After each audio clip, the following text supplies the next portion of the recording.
Hello, everyone. So today we're going to be having our regular SAP Access walkthrough. Oops, sorry, skipping ahead there.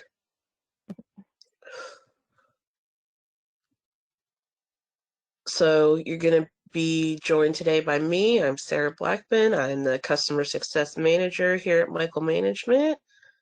And then we have Miss Claire Aubam, who works with our instructor team.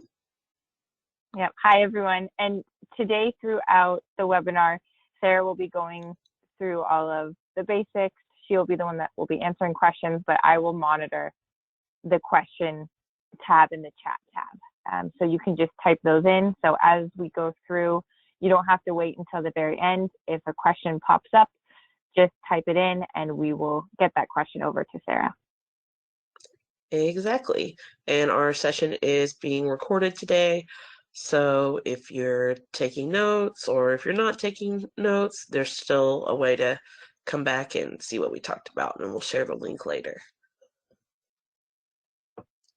So as you probably already know, if you're here, we do have several SAP System Access options. Some of our most popular systems right now are going to be S/4HANA 2020. That is actually the newest release of SAP. We also have S/4HANA 1809, and of course ECC 6 with EHP 8. So that is the latest version of ECC, the last one basically. There won't be any more updates to ECC. We offer these on a monthly or a yearly basis. A functional user without ABAP is going to start at $99 a month per user, or $899 a year. They are fully licensed by SAP, and it is essentially a sandbox, so you can log on and practice in real time. They do include data. For the ECC systems, that's going to have IDIS or IDES, however you want to say it. And then for S/4HANA, that's going to be BBP, Best Business Practices data. So it's very similar to the IDIS data set, just smaller, essentially. We do have a 10-day trial on all the systems built in, and I'll explain that more in detail as we go on.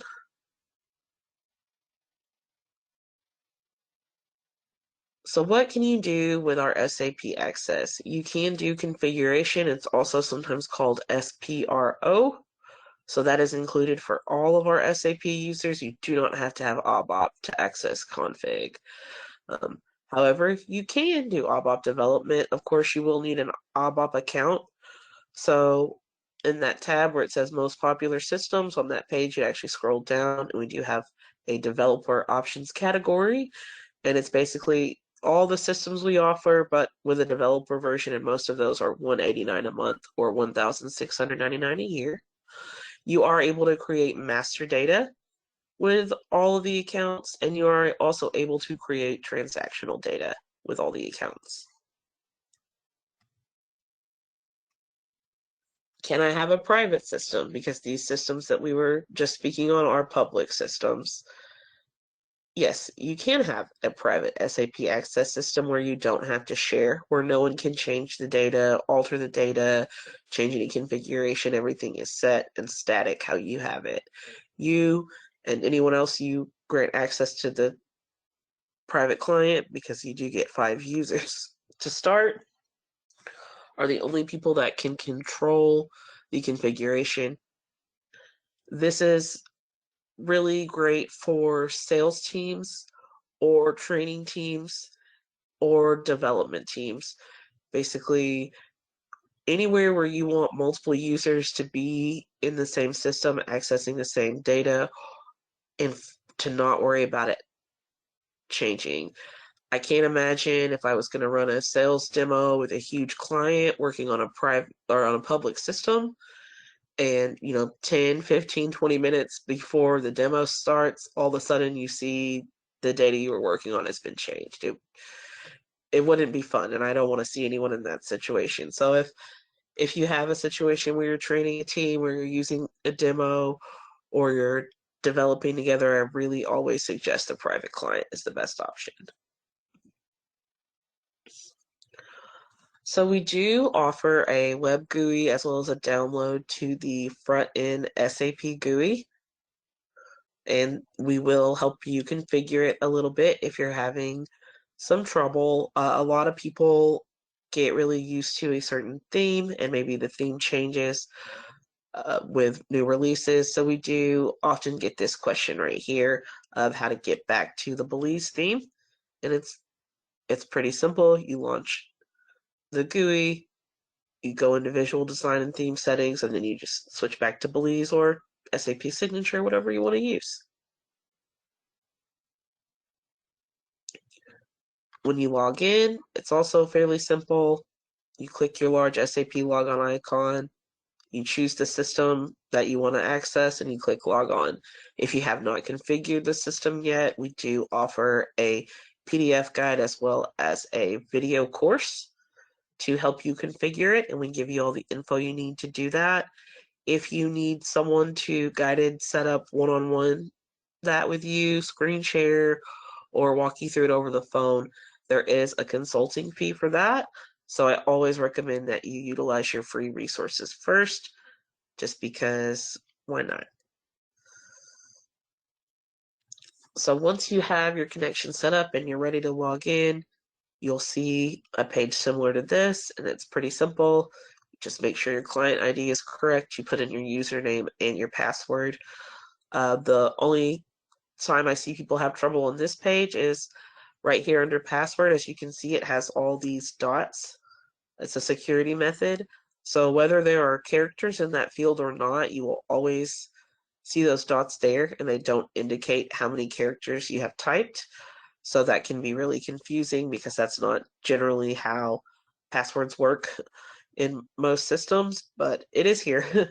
So if you're seeing more dots than you typed or something like that, it's not a cause for concern, it's just a security method. One thing that a lot of people love to do is set favorites. There are so many transaction codes and menu trees in SAP. It can really take a long time to drill down and find what you need. And if you have a few common transactions you run all the time, it's best to just save them in favorites and get to them quickly.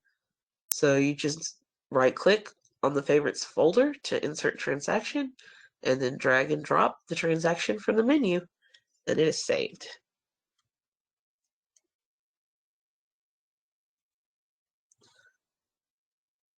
You can also go into more system and user data and control how the decimals are notated, control your date and time format, and just set other parameters. We do have customers all over the globe, and I understand that different countries use different calendar formats, so I find this to be a very useful tool. And then the next thing I would invite you to do when you log in is to just explore the SAP menu. You have all these menu trees that you can click through into the modules and really see what you have your hands on and get a better feel. It's really nice to have a sandbox like this because you would never want to just play and click around on a real SAP system. That could be disastrous extremely quickly. But if you're newer and you just need some hands-on experience, well, why not on a sandbox, because you can't really break it, and if you did, well, we'll have to fix it, I guess. No, I mean, it'd be very difficult to make a mistake that would be grave, whereas it would be extremely easy to make a grave mistake on a live system. So here's just a common transaction. It's MM60, and it is materials list, and this is just an example of what that would look like when you pull it up. We have VA05, which is to find a list of sales orders. These are to find general ledger accounts in the system. FBL3N. Error messages. So troubleshooting error messages is always going to be part of the process in SAP. While the SAP Access itself does not include any training, you have lots of free resources to help you resolve error message. We have a error message code lookup tool for free on our website. So I would always suggest to go there first. That's what I use. If you're still not finding what you're looking for or it's not in depth enough, Google it and check the SAP forums. And you'll find that if you're having a problem, somebody else probably had it before you.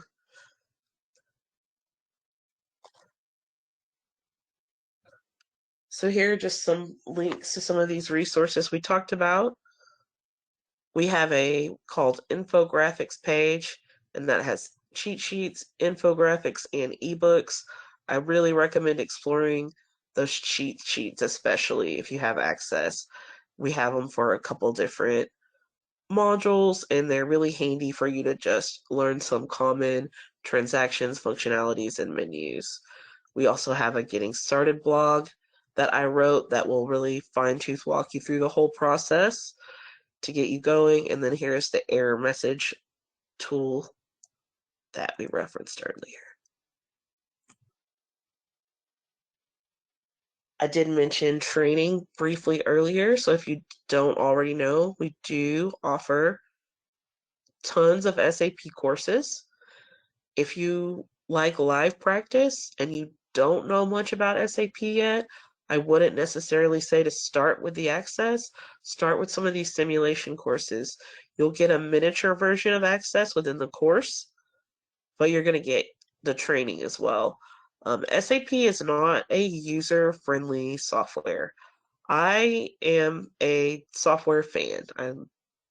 I've always just taken a liking to working with software since I was a young child. Even I've taught myself a lot of high-end software, and before I used SAP, I was warned that it's not like that, and you will never be able to just figure it out on your own. You really have to train. But I didn't really understand it until I tried to log into Access and didn't know what I was doing. You'll just never be able to just click around and figure SAP out. It just doesn't work like that. You have to have some guided training. So please take a look at the simulation courses first before purchasing Access. If you haven't ever used SAP before, it is going to save you time, money, and frustration in the long end. And then here is the link to our one-on-one SAP Access session to set up, as I referenced earlier. So if you just don't have time to do it yourself, or you're just having trouble with the free resources, you are able to purchase that. Right, so I will take some time to take some questions now. So if you have any that you haven't shared with Claire or in the chat already, please do so. Yeah, I have 3 questions that came in for you, Sarah. So in that time, anyone else who has not shared a question yet, please just type it into the questions tab. Or I know I chatted to people individually, so if the chat feature is easier, either way, we'll take a look at those. But the first question I have, Sarah, is what is our newest SAP system? Or most up-to-date, I should say. The most up-to-date SAP system is going to be S/4HANA 2020. That release is not even a year old yet. It is also on a brand new Elastic server, which means it is extremely fast. That's cool. And I cannot say enough good things about it. If you haven't heard about an Elastic server before, the way it works is it basically has a memory that can always expand based on how many people are using the client at a time. So it doesn't matter if one person is logged into the public client or 100 people are logged into the public client, you will get the same speed and performance no matter what. Interesting. All right, that's great to know. Thank you. And then next question is just more of the logistics of purchasing a system. So one of our viewers wants to ask if they can pay with PayPal. Yes, you can definitely pay with PayPal. So when you get to your checkout options, you'll see you do have the option of a credit debit card or to pay with PayPal. However, one thing I do want to make mention of is that SAP Access is a monthly or a yearly subscription, and we do that so that your training is not disrupted, but you can cancel at any time before it rebills. However, if you pay through PayPal, there's not a way to automatically rebill the way you would with a credit or debit card. So you have to manually pay an invoice once a month or a year, and we will send you multiple reminders about the invoice. But if you don't pay the invoice, you know your access could get canceled. So to me, if I was a customer, I would personally prefer to use a credit or a debit card because it's kind of like a set it and forget it thing. I would be afraid that that PayPal notification might get lost in all my emails, and I do see that it happens for people sometimes. So that's my preference, is that people use a credit or debit card. But if you just prefer PayPal, or you can't, or whatever reason you have, yes, we can definitely take PayPal. Okay, good to know. And this is not a question that came in, but I know we get it a lot, and I think it's always worthwhile to resurface. So do we have a trial period, or what is our refund policy? Yes, we have a really nice, what I would call a trial period. So the way it works is that once you check out and get set up, you have 10 days to do whatever you want in the system. At any time during those 10 days, if it doesn't work for you, you don't need it anymore, you bought it because you had a consulting project and the project got canceled, doesn't matter. If it just doesn't work, let me know. You can text me, chat me, email me, call me, or just do it yourself on the website. We don't make it hard to cancel the way a lot of companies do. I understand. Every time I want to cancel Netflix, I have to call 15 people, right? It never works. It's not like that. It is simple. But yeah, just let somebody know, hey, it doesn't work for me, and we'll just refund you in full. It's really nice because SAP is expansive, right? Nobody in the whole world can answer every single question about what the system can and cannot do. It's just not possible. So you have that freedom to test it yourself for 10 whole days. Okay, that's great to know. Perfect. Well, I know we have a few other attendees, so this is the last question I have. So just another shout out. If you do have any looming questions, now would be the time to chat those in, or type those in, I should say. So last question I have for you, Sarah, is which of our SAP systems have Fiori? That's a great question, because Fiori is such a great and fun tool. All the S/4HANA systems have Fiori included, and so you can access Fiori through the web GUI or through the Fiori transaction code, and all that will be included in your initial setup email. So if you want Fiori, just make sure you get S/4HANA 1809 or S/4HANA 2020. Okay, perfect. And we did have one last question coming in, so I know it builds off what you touched on earlier, but one of our attendees is asking, should they buy the system together with training? Do you recommend doing one before the other? What's the best route for learning SAP? I know that that's a large task, but getting started with SAP, I should say. Yeah, so I always recommend to train first, because you just if you buy Access and you don't know anything about SAP, you'll get through the resources of how to connect and log in, and then you won't know what to do. You'll realize I spent money to do nothing but log in. You just won't. It's just not one of those things you can figure out. I taught myself Photoshop and Adobe InDesign, and I taught myself AutoCAD when I was about 10. Oh my um, gosh. on my flat top desktop that was like beige, so Incredible. and yeah, that's what happened the first time I used Access. I got it all set up and I got logged in, and then I said, okay, what do I do now? So I really had no idea. Yeah. So I understand a lot of us are tech savvy, but it's SAP is not always tech savvy. Maybe we should say it like that. So please always train Yeah. first. And we have a whole recommendation, of course, is to get you started, and they are those simulation courses like we referenced earlier. So you're still going to get live practice. It's going to be guided, so you know what to do. Yeah, no, that's a super good point. All right, thank you. And for our attendees who've joined today, Sarah is very knowledgeable, as you can tell, and easy to get in touch with. Like she said, you can text, call. We have the live chat feature, so Sarah is generally the one who will be answering questions. So thank you, Sarah, for all of your SAP wisdom. You're welcome, and I appreciate you guys dealing with my allergy voice today. Thank you all so much, and have a good day. Wonderful. Thank you, Sarah.